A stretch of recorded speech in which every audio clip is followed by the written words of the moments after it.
نحمدہ ونصلی علی رسولہ الکریم اما بعد فاعوذ باللہ من الشیطان الرجیم بسم اللہ الرحمن الرحیم۔ صحیح بخاری اور مسلم کے مطابق حضرت عبداللہ ابن عمر رضی اللہ تعالیٰ عنہ راوی ہیں کہ تاجدار مدینہ صلی اللہ علیہ وآلہ وسلم نے فرمایا، تم میں سے کوئی آدمی سورج کے نکلنے اور ڈوبنے کے وقت نماز پڑھنے کا ارادہ نہ کرے۔ ایک اور روایت کے الفاظ یہ ہیں کہ سرکار مدینہ صلی اللہ علیہ وآلہ وسلم نے فرمایا، جب سورج کا کنارہ نکل آئے تو نماز چھوڑ دو یہاں تک کہ سورج خوب ظاہر ہو جائے، نیز جب سورج کا کنارہ ڈوب جائے تو کوئی بھی نماز خواہ فرض ہو یا نفل اسے چھوڑ دو یہاں تک کہ وہ بالکل غروب ہو جائے، اور سورج کے طلوع و غروب ہونے کے وقت نماز پڑھنے کا ارادہ نہ کرو، اس لیے کہ سورج شیطان کے دونوں سینگوں کے درمیان سے طلوع ہوتا ہے۔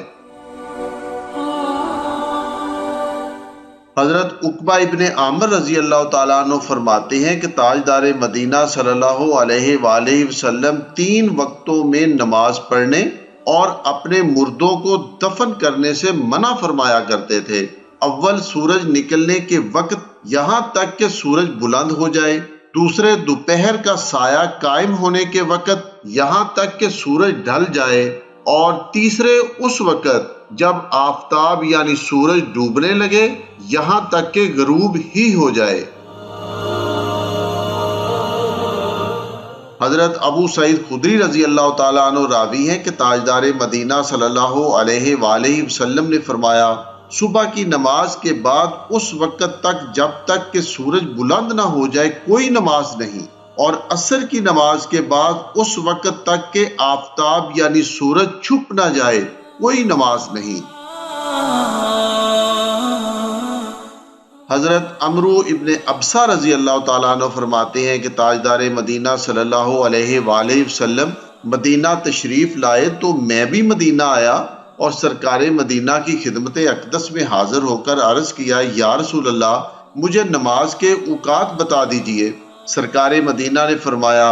صبح کی نماز پڑھو اور پھر نماز سے رک جاؤ جب تک کہ سورج طلوع ہو کر بلند نہ ہو جائے، اس لیے کہ جب آفتاب طلوع ہوتا ہے تو شیطان کے دونوں سینگوں کے درمیان سے نکلتا ہے، اور اس وقت کافر یعنی سورج کو پوجنے والے اس کو سجدہ کرتے ہیں۔ پھر اشراق کی نماز پڑھو کیونکہ اس وقت کی نماز مشہودہ ہے، یعنی فرشتے اس نمازی کی گواہی دیتے ہیں، اور اس نماز میں فرشتے حاضر بھی ہوتے ہیں یہاں تک کہ جب نیزے کا سایہ نیزے پر چڑھ جائے اور زمین پر نہ پڑے، یعنی ٹھیک دوپہر ہو جائے اور سورج بالکل سر پر آ جائے تو نماز سے رک جاؤ کیونکہ اس وقت دوزخ بھڑکائی جاتی ہے۔ پھر جب سایہ ڈھل جائے تو ظہر کے فرض اور جو چاہو نفل نماز پڑھو، کیونکہ یہ وقت فرشتوں کے شہادت دینے اور حاضری کا ہے، یہاں تک کہ تم عصر کی نماز پڑھ لو،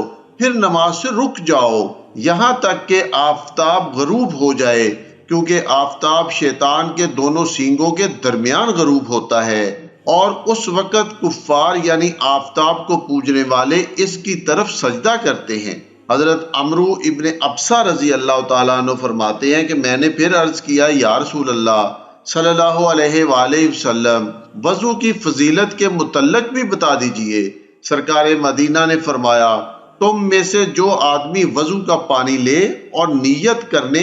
اور بسم اللہ پڑھنے اور دونوں ہاتھوں کو کلائیوں تک دھونے کے بعد کلی کرے اور ناک میں پانی کھینچ کر اسے جھاڑتا ہے تو اس عمل سے اس کے چہرے کے، اس کے منہ کے اور اس کے ناک کے نتنوں کے صغیرہ گناہ جھڑ جاتے ہیں۔ پھر جب وہ اپنے چہرے کو اللہ کے حکم کے مطابق دھوتا ہے تو اس کے چہرے کے گناہ اس کی داڑھی کے کناروں سے پانی کے ساتھ گر جاتے ہیں، اور جب وہ اپنے دونوں ہاتھ کونیوں تک دھوتا ہے تو اس کے دونوں ہاتھوں کے گناہ اس کی انگلیوں کے سرے سے پانی کے ساتھ گر جاتے ہیں، اور جب وہ اپنے دونوں پاؤں ٹخنوں تک دھوتا ہے تو اس کے دونوں پاؤں کے گناہ اس کی انگلیوں کے سروں سے پانی کے ساتھ گر جاتے ہیں، اور پھر وضو سے فارغ ہو کر جب وہ کھڑا ہوتا ہے اور نماز پڑھتا ہے، نیز نماز کے بعد اللہ کی تعریف کرتا ہے، اس کی حمد و ثنا بیان کرتا ہے،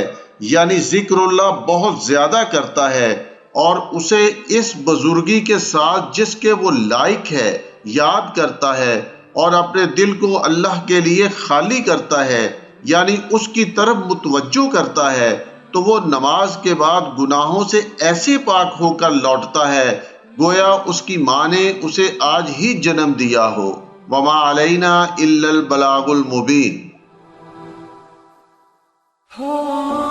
معزز سامعین، پیارے نبی کی پیاری باتیں سننے پر اللہ تعالی ہم سب پر آسانیاں فرمائے۔ اللہ پاک ہمیں برے اخلاق سے، بری خواہشات سے، برے دوست سے، برے وقت سے، برے دن سے، بری رات سے، برے ہمسائے سے، جسمانی اور روحانی بیماریوں سے، قرض سے، محتاجی سے، رزق میں کمی سے، ذلت سے، موت کی سختیوں سے بچائے۔ میرا پروردگار میری اس کوشش کو قبول کر کے اسے صدقہ جاریہ بنا دے اور وہ مجھ سے راضی ہو جائے۔ آمین یا ارحم الراحمین۔